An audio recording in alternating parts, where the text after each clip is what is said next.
PM Modi ने मध्य प्रदेश की राजधानी भोपाल में मेरा बूथ सबसे मजबूत कार्यक्रम के तहत मंगलवार यानी कि 27 जून को कार्यकर्ताओं को संबोधित किया। पीएम मोदी ने देश में समान नागरिक संहिता को लेकर बड़ा बयान दिया है।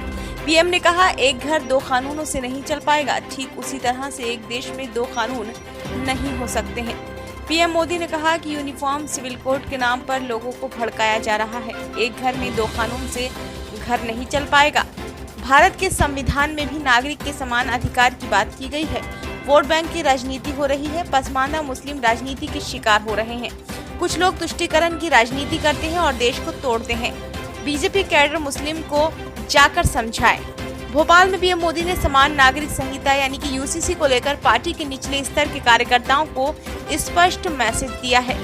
प्रधानमंत्री का ये बयान तब आया जब बीते दिनों ही लॉ कमीशन ने एक विज्ञप्ति जारी कर देश के नागरिकों से समान नागरिक संहिता पर उनसे लिखित सुझाव मांगे थे।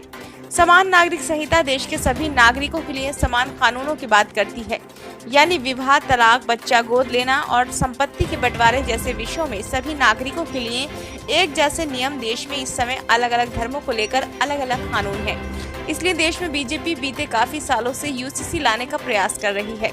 ये उसके कई चुनावी वादों में से एक बड़ा चुनावी वादा भी है।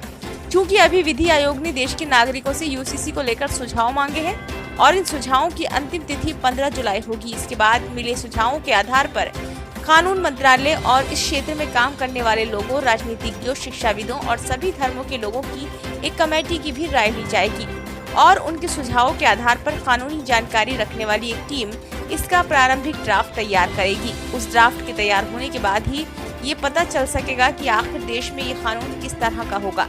हालांकि अभी तक की मिली जानकारी के अनुसार यूसीसी इन मुद्दों को टारगेट करेगी: मैरिज, डिवोर्स, उत्तराधिकार, अडॉप्शन, गार्जियनशिप और जमीन और संपत्ति का बंटवारा।